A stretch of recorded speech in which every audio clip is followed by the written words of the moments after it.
17 black celebrities who tragically died from addiction. We see them smiling under the blinding stadium lights, collecting golden trophies, and signing multi-million-dollar contracts. But what happens when the applause stops and the cameras turn off? Beyond the glittering Hollywood illusions, 17 iconic black cultural giants were living a terrifying, silent nightmare, completely abandoned by friends and family in their darkest hours. From Whitney Houston's tragic hotel bathroom discovery to Len Bias's sudden, fatal draft night collapse, these legends proved that the absolute peak of global fame can sometimes be the loneliest place on earth. Subscribe to Black Celebrity Secrets right now and hit that notification bell to uncover the raw truth behind the glamour.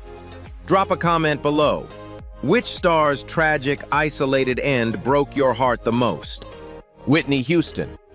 The dazzling allure of global entertainment prestige frequently masks a deeply volatile subterranean reality where elite cultural icons grapple with the relentless machinery of severe chemical dependency. Whitney Houston, universally revered as the Voice, stood as an absolute, foundational deity of modern pop music, single-handedly rewriting global chart history with an unmatched, multi-genre vocal range that yielded 7 consecutive Billboard Hot 100 #1 masterpieces, including her historic diamond-certified recording of "I Will Always Love You." Her effortlessly majestic soprano delivery commanded the absolute, frantic adoration of hundreds of millions of devoted fans worldwide. Yet, beneath the glittering custom gowns, multi-platinum trophies, and wholesome media packaging lay a private existence completely fractured by an escalating multi-decade struggle with heavy cocaine, marijuana, and prescription sedative abuse that systematically eroded her physiological reserves. The devastating tragedy of Houston's internal world was profoundly exacerbated by toxic, codependent domestic environments that actively fueled her self-destructive tendencies. As the grueling nightly pressures of sustaining her legendary high-stakes persona mounted, the severe substance use disorder began to ruthlessly ravage her primary instrument, causing her once flawless vocal cords to experience catastrophic public decline. The definitive horrifying climax materialized on the afternoon of February 11, 2012, inside the Beverly Hilton Hotel in California, just hours prior to Clive Davis's annual pre-Grammy Gala. Trapped in a state of absolute profound physical exhaustion, the 48-year-old diva was discovered submerged face down in a water-filled bathtub. Forensic pathologists officially documented the cause of death as accidental drowning, explicitly triggered by severe atherosclerotic heart disease and the acute systemic effects of recent cocaine consumption. Toxicology reports revealed a complex chemical cocktail of marijuana, alprazolam, cyclobenzaprine, and diphenhydramine circulating through her bloodstream, painting a chilling clinical portrait of an international treasure who brought immense emotional healing to millions while dying in utter, unmitigated isolation inside a cold hotel bathroom. Michael Jackson. Ascending to the absolute, unquantifiable apex of global pop iconography can impose a crushing, near-inhuman psychological isolation that drives a creative mastermind to seek chemical refuge from a hostile reality. Michael Jackson, universally crowned as the King of Pop, was an absolute transcendent cultural phenomenon whose unparalleled artistic vision engineered Thriller, the highest-selling album in human history with over 70 million verified copies globally, fundamentally redefining modern choreography, music videos, and stadium-grade live production. His electric, gravity-defying performances commanded the absolute hypnotic devotion of multiple generations across every continent on Earth. However, beneath the iconic single white glove, military-inspired jackets, and historic stadium ovations lay a private existence completely consumed by debilitating chronic insomnia severe structural anxiety, and a catastrophic dependency on potent, hospital-grade intravenous anesthetics. The underlying genesis of Jackson's chemical dependency was deeply rooted in a severe, agonizing scalp burn suffered during a 1084 commercial shoot, which initiated a lifelong reliance on heavy prescription painkillers and sedatives. As the high-stakes, multi-million-dollar pressures of preparing for his massive 50-show residency comeback tour, This Is It, intensified in 2009, his psychological reserves completely collapsed, rendering him entirely unable to achieve natural sleep. His private residence was effectively transformed into a sterile, unlit medical facility where a personal physician routinely administered hazardous doses of surgical medications to artificially induce unconsciousness. On the morning of June 25, 2009, inside his rented mansion in Holmby Hills, Los Angeles, the pop monarch was administered a lethal, catastrophic infusion of propofol, compounded by the anxiety medications midazolam and diazepam. When the physician temporarily left the room, Jackson suffered acute, fatal propofol intoxication, resulting in respiratory failure and immediate cardiac arrest. Emergency personnel rushed the unresponsive icon to the Ronald Reagan UCLA Medical Center, where he was officially pronounced dead at the age of 50. His sudden passing triggered a global wave of unprecedented public mourning, leaving a shattering monument to a transcendent genius who orchestrated the soundtrack of human civilization while trapped in a dark pharmaceutical prison of his own making. DMX.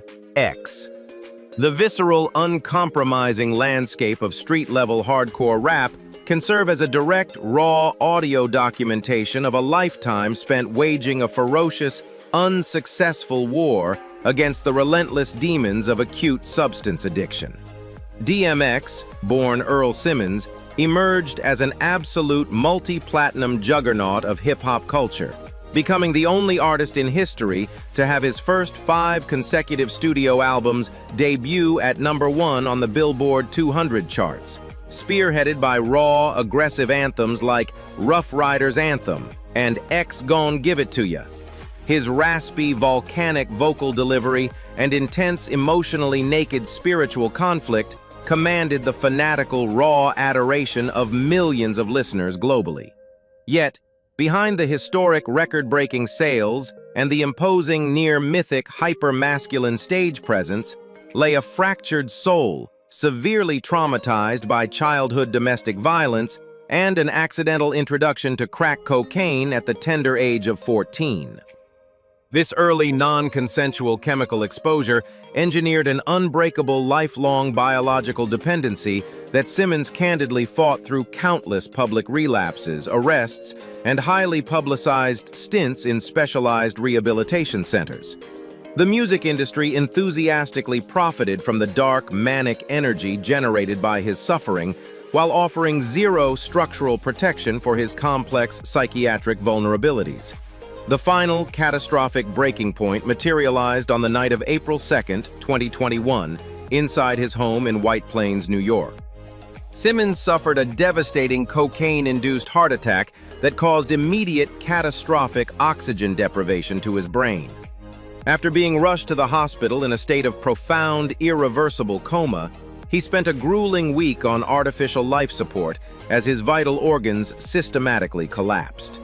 On April 9, 2021, surrounded by his immediate family, life support was officially withdrawn, and the hip-hop icon passed away at the age of 50. His tragic transition left millions of fans in mourning, serving as a raw, sobering reminder that even the most indomitable, street-hardened warriors are ultimate casualties when trapped within the unforgiving grip of an addiction formed in childhood. Juice WRLD.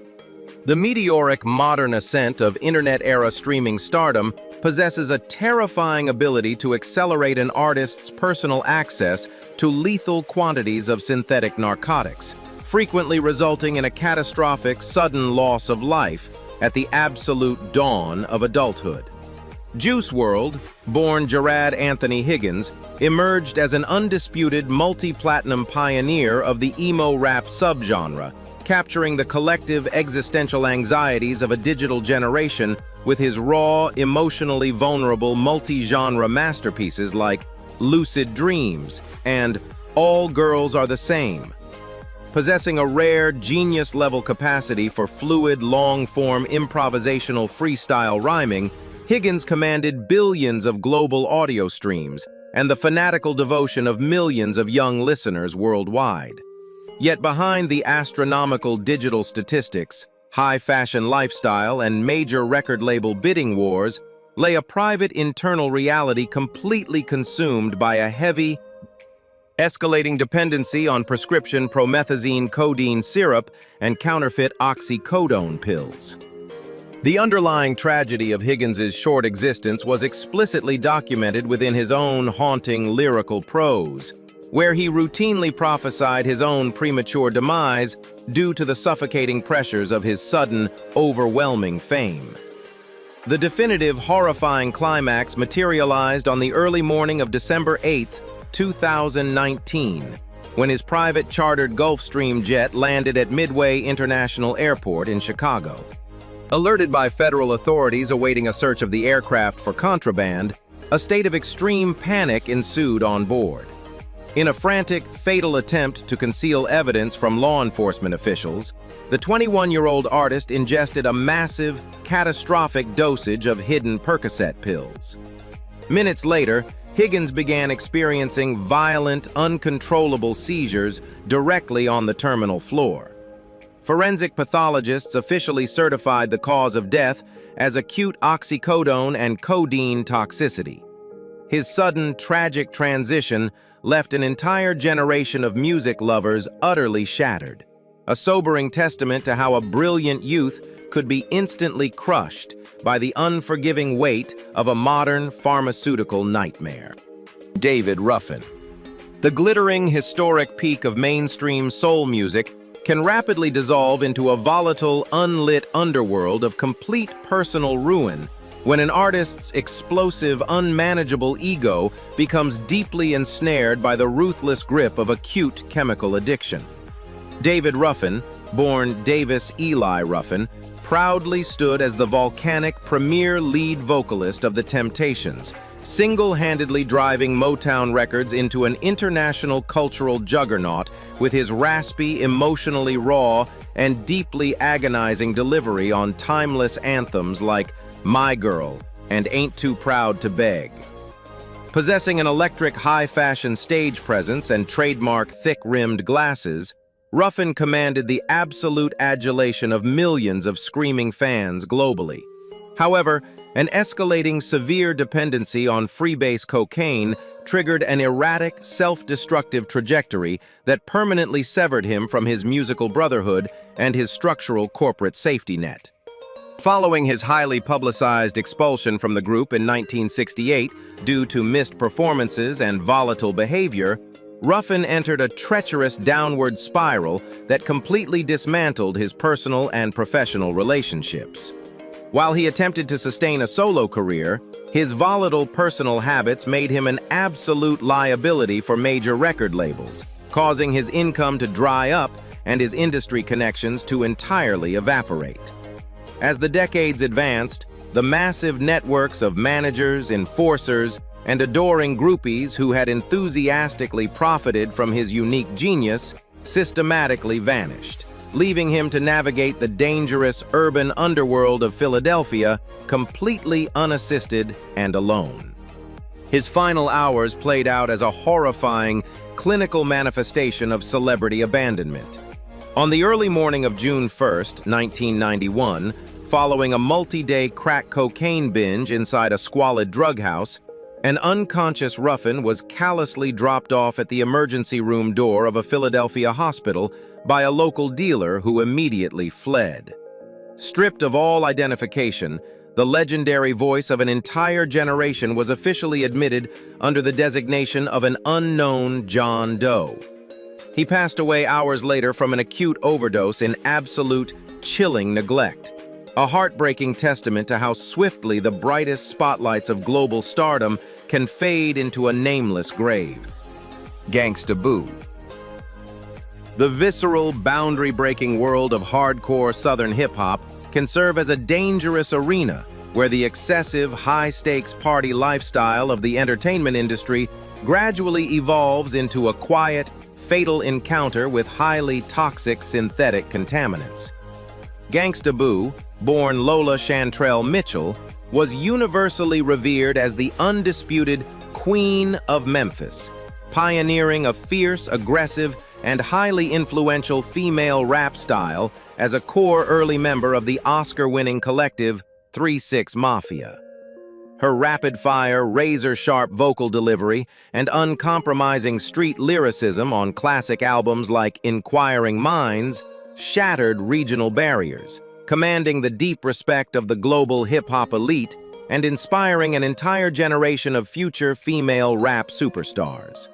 Yet, beneath her commanding, hyper-confident stage presence and independent hustle lay a private reality where recreational substance use slowly transformed into a hazardous, uncontrollable habit. The devastating tragedy of Mitchell's domestic world was amplified by the widespread infiltration of illicit fentanyl into the modern urban drug supply. As she actively attempted to sustain her independent touring schedule and digital content platforms, she frequently utilized chemical substances to combat personal anxieties and find creative inspiration during late-night studio sessions. The definitive, shocking breaking point materialized during the quiet holiday weekend of New Year's Day on January 1st, 2023, inside her home city of Memphis, Tennessee.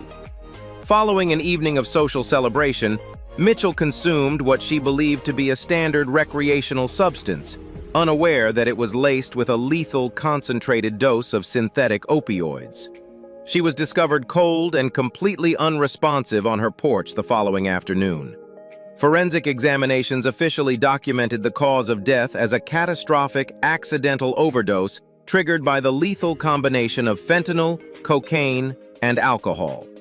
Her sudden passing at the age of 43 sent shockwaves through the rap community, leaving a painful monument to a pioneering trailblazer whose life was abruptly stolen by the silent killer of the modern era. Prince. The pristine, fiercely protected public persona of an elite, reclusive musical virtuoso can serve as an exceptionally deceptive shield for a private existence completely consumed by an agonizing, solitary battle against severe physical pain and prescription drug dependency. Prince, born Prince Rogers Nelson, stood as an absolute multi-instrumental deity of global pop culture, single-handedly rewriting the boundaries of sonic innovation, fashion, and creative autonomy with multi-platinum masterpieces like Purple Rain and Sign of the Times. Possessing a staggering multi-octave vocal range and an unparalleled mastery over almost every instrument in the studio, he commanded the absolute, near-religious adoration of hundreds of millions of fans worldwide. Yet beneath the flamboyant custom wardrobe, high-heeled boots, and the mythic, untouchable aura of his Paisley Park estate lay a private reality completely fractured by a severe, chronic hip injury that generated constant, unyielding physical torture. The underlying tragedy of Prince's final years was rooted in his fierce determination to maintain his legendary, high-energy stage performances despite his deteriorating skeletal health. Refusing to undergo invasive surgeries that conflicted with his private beliefs, he turned heavily to potent prescription opioids to artificially numb the excruciating pain, initiating a silent, escalating dependency. The definitive, shocking climax materialized on the morning of April 21st, 2016, inside his sprawling, sterile Paisley Park compound in Chanhassen, Minnesota. The 57-year-old musical monarch was discovered slumped and entirely unresponsive inside an elevator, hours after a previous emergency jet landing due to an unpublicized overdose. Forensic pathologists officially certified the cause of death as an accidental acute fentanyl toxicity. Toxicology reports confirmed that the legendary icon had inadvertently ingested counterfeit, black-market Vicodin pills laced with lethal concentrations of synthetic fentanyl. He passed away in absolute chilling isolation within his own creative sanctuary, leaving a heartbreaking testament to how a man who single-handedly electrified the entire planet could be silently crushed by the deadliest pharmaceutical epidemic of the modern era. Bobbi Kristina Brown. The crushing historical weight of inherited celebrity trauma possesses a devastating cyclical ability to mirror the exact self-destructive downfalls of previous generations, claiming the lives of vulnerable heirs before they can establish their own independent identities. Bobbi Kristina Brown entered the world under the blinding, intrusive spotlights of global media scrutiny as the only child of pop music royalty Whitney Houston and R&B bad boy Bobby Brown. Inheriting a staggering multi-million-dollar estate and a highly visible lineage, her entire childhood was effectively documented by predatory tabloid journalists who enthusiastically capitalized on her family's volatile domestic struggles. Following the sudden, catastrophic loss of her mother in 2012, Brown's fragile psychological reserves completely shattered, plunging her into a dark, unmitigated loop of severe clinical depression and heavy, escalating substance abuse. Finding herself entirely stranded in a cold, exploitative social circle without a protective parental shield, Brown turned heavily to a hazardous combination of crack cocaine, marijuana, and prescription sedatives to numb the suffocating grief that pursued her. Her private reality rapidly transformed into a toxic, highly volatile arena of psychological isolation and domestic instability that closely mirrored her mother's tragic final months. The definitive, horrifying climax materialized on the morning of January 31st, 2015, inside her townhouse in Alpharetta, Georgia. The 22-year-old heiress was discovered face down and completely unconscious in a water-filled bathtub, an eerie, near-identical manifestation of the tragedy that had claimed her mother 3 years prior. After spending 6 grueling months in a vegetative state on artificial life support, as her neurological system systematically collapsed, she passed away at a hospice care facility on July 26, 2015. Forensic autopsies officially documented the cause of death as lobar pneumonia, directly induced by hypoxic ischemic encephalopathy and acute multi-drug intoxication. Her premature transition left a haunting monument to a young life utterly consumed and destroyed by the relentless ghosts of her family's past. Coolio. The raw, street-level realism of classic West Coast hip-hop can serve as a dangerous lifelong landscape where an artist's early survival of poverty and systemic drug epidemics eventually catches up with them in the twilight of their creative careers. Coolio, born artist Leon Ivy Jr., catapulted into an international multi-platinum phenomenon with his timeless 1995 global anthem, Gangsta's Paradise, a multi-genre masterpiece that single-handedly dominated charts worldwide, earned a Grammy Award, and became one of the highest-selling rap singles in human history. Possessing a uniquely charismatic braided visual image and a razor-sharp, socially conscious lyrical delivery, Ivy commanded the absolute devotion of a global generation. Yet, behind the multi-million-dollar record sales and the family-friendly television spin-offs lay a private internal reality that remained deeply tethered to a chronic, severe battle with acute substance addiction formed in his youth. Despite his continuous, highly disciplined efforts to escape the volatile street environments of Compton, California, through his music and culinary ventures, the underlying neurological grip of chemical dependency never truly relinquished its hold. As the decades advanced and the high-stakes pressures of maintaining his independent touring schedule mounted, Ivy frequently turned to high-potency stimulants and illicit synthetic narcotics to combat personal anxieties and severe chronic asthma. The definitive shocking breaking point materialized on the afternoon of September 28, 2022, while visiting a lifelong friend at a private residence in Los Angeles. After entering the bathroom, Ivy failed to emerge for an extended period, prompting his friend to break down the door, discovering the hip-hop legend lying completely motionless and unresponsive on the floor. Forensic examinations officially documented the cause of death as an accidental overdose triggered by the lethal combined effects of fentanyl, heroin, and cocaine, exacerbated by advanced atherosclerotic heart disease. His sudden passing at the age of 59 left the global rap community in deep mourning, serving as a sobering reminder that the cold hazards of the modern illicit drug supply spare no one, not even the absolute architects of rap royalty. Jimi Hendrix. The meteoric, hyper-visible peak of counterculture rock stardom can impose a crushing psychological toll, transforming a pioneering creative genius into an exhausted casualty of poorly managed pharmaceutical escapism. Jimi Hendrix, born James Marshall Hendrix, stands as an undisputed foundational deity of rock guitar history, single-handedly revolutionizing the sonic architecture of popular music with his explosive use of amplifier feedback and historic performances at festivals like Woodstock. His avant-garde, psychedelic, multi-genre showmanship commanded the absolute frantic adoration of millions of fans globally.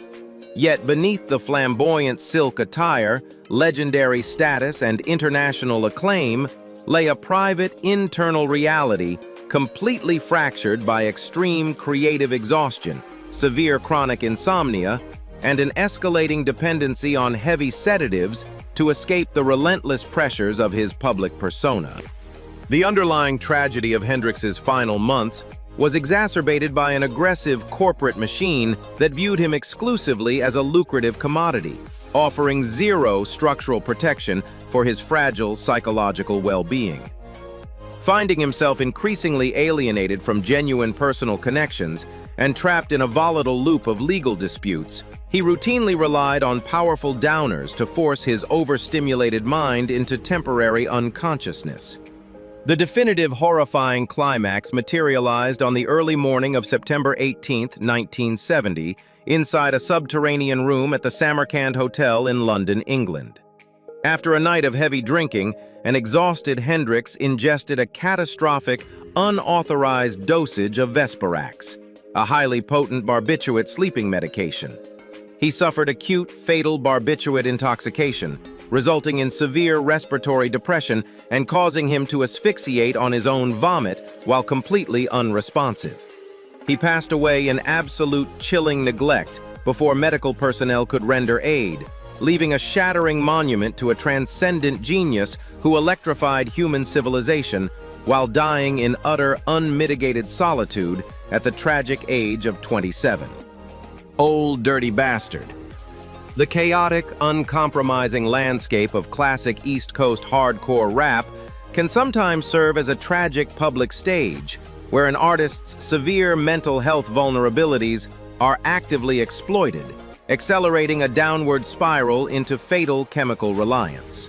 Old Dirty Bastard, born Russell Tyrone Jones, emerged as a fiercely innovative, multi-platinum co-founder of the mythic hip-hop collective Wu-Tang Clan, capturing the global cultural imagination with his wild, intentionally unpolished vocal delivery and unpredictable lyrical genius on solo masterpieces like Return to the 36 Chambers. His erratic, larger-than-life public antics commanded the absolute devotion of millions of hip-hop fans worldwide. Yet, behind the platinum plaques and the rebellious media headlines lay a fractured individual, severely traumatized by systemic legal battles, ongoing institutional incarceration, and an undiagnosed struggle with bipolar disorder that he routinely self-medicated with street narcotics. The devastating tragedy of Jones's later years was characterized by a cold, corporate environment that enthusiastically commercialized his erratic behavior as a marketing tool, while providing no genuine psychiatric or emotional support system. as he continuously drifted between various correction facilities, rehabilitation centers, and volatile street environments. His biological dependency on heavy stimulants and prescription narcotics became completely unmanageable. The definitive shocking breaking point materialized on the afternoon of November 13, 2004, inside a recording studio in Manhattan, New York, just days prior to his 36th birthday. After complaining of severe chest pains, Jones suddenly collapsed face down and became entirely unresponsive on the floor. Forensic pathologists officially documented the cause of death as an accidental overdose triggered by a lethal, concentrated mixture of cocaine and the synthetic opioid painkiller tramadol. His sudden passing at the age of 35 sent shockwaves through the hip-hop community, leaving a painful monument to a brilliant, uniquely eccentric pioneer whose life was completely erased by the dark, unmitigated hazards of acute addiction. Rick James.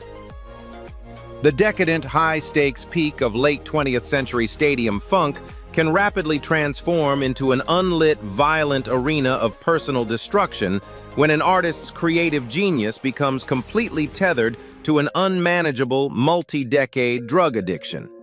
Rick James, born James Ambrose Johnson Jr., single-handedly engineered the infectious genre of punk funk, driving Motown Records into a massive multi-million-dollar empire with his explosive, self-produced anthems like Super Freak and Give It To Me Baby.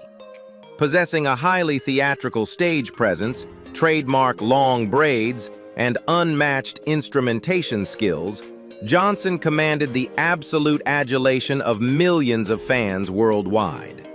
However, a severe, escalating dependency on freebase cocaine and high-potency stimulants triggered a chaotic, highly public downward trajectory that permanently dismantled his professional legacy and personal freedom. Following a series of highly publicized, drug-fueled legal scandals in the 1990s that resulted in a multi-year prison sentence, Johnson's physical vessel entered a state of rapid, irreversible decline. While he attempted to sustain a late-career comeback, the deeply ingrained neurological grip of his chemical addiction continuously sabotaged his efforts, leaving him to navigate his physical ailments completely isolated from mainstream industry support. The definitive, horrifying climax materialized on the morning of August 6, 2004, inside his private residence in Los Angeles, California. The 56-year-old funk titan was discovered completely lifeless and unresponsive in his bed by his personal assistant. While forensic autopsies officially identified the primary cause of death as pulmonary failure and sudden cardiac arrest, extensive toxicology examinations uncovered a terrifying reality: a catastrophic chemical cocktail of 9 distinct substances, including cocaine, methamphetamine, alprazolam, Vicodin, and bupropion, was circulating through his system. He passed away in absolute domestic isolation, a sobering testament to a brilliant musical architect whose body was ultimately crushed under the weight of an untamed, lifelong addiction. Billie Holiday. The intoxicating allure of global fame, immense cultural influence, and structural adulation has never been a guaranteed passport to a protected life surrounded by genuine human connection. Sometimes, ascending to the absolute zenith of artistic prestige only accelerates a terrifying, catastrophic plunge into a bottomless abyss of complete domestic isolation. No historical figure personifies this devastating paradox quite like Billie Holiday, born Eleanora Fagan, an absolute foundational deity of jazz music whose weeping, deeply textured vocal phrasing fundamentally redefined the emotional landscape of American song. Celebrated globally for historic raw masterpieces like Strange Fruit, Lady Day commanded the absolute devotion of millions of fans worldwide. Yet, beneath the flickering warmth of theatrical spotlights and the glamorous fur coats, lay a private reality completely fractured by systemic betrayal, relentless federal surveillance, and an agonizingly profound personal loneliness that clung to her until her final tragic breath. The devastating tragedy of Holiday's private existence was rooted in a chronic, severe substance use disorder that transformed her domestic life into a dark, volatile arena of psychological exploitation. As her physical health deteriorated, the massive networks of industry executives, managers, and fair-weather friends who had once enthusiastically profited from her unique genius systematically evaporated. She found herself utterly stranded in a cold, unforgiving world, completely devoid of an emotional support system or a protective familial shield. Her final weeks played out as a horrifying clinical nightmare inside Metropolitan Hospital in New York City, where she was admitted suffering from advanced, terminal liver cirrhosis and severe cardiac failure. Rather than receiving dignified, specialized medical care surrounded by loved ones, Holiday was subjected to a final cruel act of state-sponsored isolation. Federal narcotics authorities officially placed the dying diva under arrest directly in her sterile hospital bed, assigning armed police guards to her door and entirely restricting visitors. Cut off from human touch and stripped of her dignity, she possessed a mere 70 cents in her bank account and $750 in cash strapped to her leg, the tragic remnants of a multi-million-dollar musical legacy. When her heart permanently stopped on July 17, 1959, she passed away in absolute, chilling solitude, entirely abandoned by the industry she built, leaving a haunting monument to the devastating price of unmitigated stardom. Ike Turner. The monumental historic architecture of early rock and roll can often serve as a highly complex cultural legacy that remains permanently shadowed by a lifetime of severe personal dysfunction and an untamed multi-decade drug addiction. Ike Turner, born Isaiah Luster Turner Jr., stood as an undisputed, multi-instrumental pioneer of modern popular music, widely credited with recording what many historians consider the first true rock and roll single, 1051's Rocket 88, and later engineering the explosive Grammy-winning Ike and Tina Turner Revue. Possessing a fierce, elite proficiency as both a talent scout and an innovative guitarist, Turner commanded the deep respect of industry heavyweights and influenced generations of rock musicians worldwide. Yet, beneath the undeniable sonic triumphs, platinum plaques, and induction into the Rock and Roll Hall of Fame lay a private reality utterly consumed by a destructive, escalating dependency on high-potency cocaine that thoroughly dismantled his personal reputation.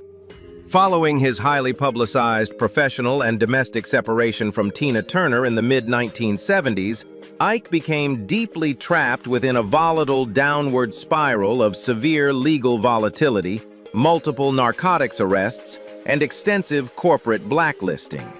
The mainstream entertainment machine completely isolated him, transforming the former industry titan into a pariah, while his financial reserves rapidly withered due to a relentless, multi-million-dollar chemical habit.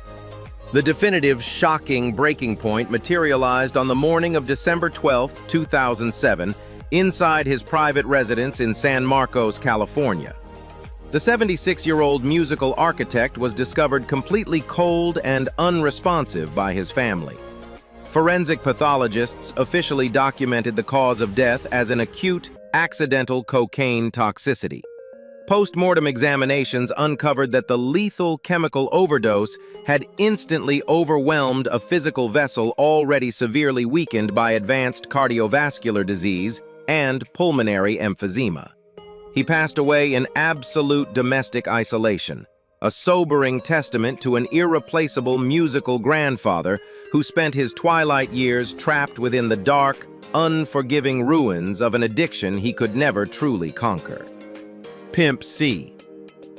The pioneering, deeply authentic movement of Southern underground hip-hop can serve as a tragic arena where a highly influential cultural architect inadvertently succumbs to the hazardous, hidden medical complications of a regional recreational substance habit. Pimp C, born Chad Lamont Butler, proudly stood as the brilliant sonic mastermind, producer, and co-founder of the legendary rap duo UGK, single-handedly shaping the raw, trunk-rattling landscape of Texas hip-hop with classic, multi-platinum street anthems like International Players Anthem, I Choose You. Possessing a distinctively sharp, high-pitched vocal delivery and an uncompromising independent hustle, Butler commanded the absolute fanatical devotion of millions of hip-hop purists across the American South. Yet, behind the independent financial success, flashing jewelry, and deep street respect lay a private internal reality heavily dependent on high-potency prescription cough syrup combinations. The devastating tragedy of Butler's short existence was rooted in his long-term glutton against severe chronic sleep apnea, a dangerous respiratory condition that became catastrophically compounded by his daily consumption of purple drank, a mixture of codeine and promethazine. As the grueling high-stakes pressures of managing his independent record labels and intense late-night studio production schedules mounted, he increasingly turned to the sedative chemical mixture to achieve relaxation and combat extreme fatigue. The definitive, horrifying climax materialized on the morning of December 4, 2007, inside a luxury room at the Mondrian Hotel in West Hollywood, California. The 33-year-old rap icon was discovered completely motionless and unresponsive in his bed by emergency personnel. Forensic examinations officially certified the primary cause of death as an accidental overdose triggered by the lethal accumulation of codeine within his system, which had triggered a fatal respiratory depression during a severe sleep apnea episode. His sudden passing left the entire hip-hop community utterly devastated, leaving a heartbreaking monument to a brilliant young visionary whose life was silently stolen at the absolute peak of his creative powers. Len Bias. The staggering peak of athletic glory can instantly evaporate into an unlit national tragedy when a young phenom's very first encounter with high-potency narcotics triggers a sudden, catastrophic failure of the cardiovascular system. Len Bias, born Leonard Kevin Bias, was universally revered as a generational, near-mythic basketball virtuoso whose explosive physical power, unmatched leaping ability, and razor-sharp mid-range jumper at the University of Maryland drew direct, serious comparisons to Michael Jordan. His legendary on-court dominance culminated on June 17, 1986, when the reigning NBA champion Boston Celtics selected him as the second overall pick in the draft, instantly positioning him to inherit the mantle of sports royalty. He stood a mere 2 days away from signing a multi-million-dollar sneaker endorsement and securing absolute financial freedom for his family. Yet, beneath the blinding media flashbulbs and the triumphant headlines lay a single moment of recreational recklessness that completely altered American sports history. The devastating tragedy of Bias's short existence unfolded during the early morning hours of June 19, 1986, inside his campus dormitory in College Park, Maryland. Celebrating his historic draft selection alongside close childhood friends and teammates, Bias chose to ingest a highly concentrated, pure dosage of powder cocaine, entirely unaware of his body's unique physiological vulnerability to sudden chemical stimulation. Minutes after consumption, the massive influx of the stimulant caused his heart to race into an unmanageable, violent arrhythmia. Bias suddenly collapsed directly onto a dormitory chair, experiencing severe, uncontrollable seizures before drifting into complete unconsciousness. Emergency medical personnel rushed the young titan to Leland Memorial Hospital, but every resuscitation attempt proved entirely futile. At 8:50 a.m., Bias was officially pronounced dead from acute cocaine intoxication at the tragic age of 22. His sudden passing sent shockwaves through the entire global sports landscape, prompting immediate federal anti-drug legislation and leaving a heartbreaking monument to an unfulfilled dream that perished before ever stepping onto an NBA hardwood. Phyllis Hyman. The striking, statuesque exterior of a global R&B diva can serve as an exceptionally deceptive cloak for a private existence completely consumed by an agonizing solitary battle against severe mental illness and substance dependency. Phyllis Hyman was an absolute powerhouse of modern vocal jazz and sophisticated soul, commanding a breathtaking 4-octave vocal range and a striking, high-fashion physical presence that captivated Broadway audiences, earning her a Tony Award nomination and permanent status as an international musical icon. Her deeply emotional, melancholic hit records like You Know How to Love Me and Living All Alone spoke directly to the heartbreaks of millions of devoted fans worldwide. Yet beneath the glamorous custom gowns and the thunderous theatrical ovations lay an internal world utterly ravaged by a severe chronic struggle with bipolar disorder and profound clinical depression. Hyman's private reality was defined by an ongoing, exhausting struggle to maintain equilibrium amidst the relentless, high-stakes pressures of an exploitative entertainment industry. She frequently turned to a hazardous dependency on alcohol, cocaine, and heavy prescription sedatives as temporary, destructive escapes from the suffocating loneliness that pursued her when the stage lights were extinguished. As her illness advanced, she became deeply trapped in a volatile loop of severe mood swings and intense emotional fatigue, which systematically strained her personal relationships and left her feeling utterly alienated from her familial support systems.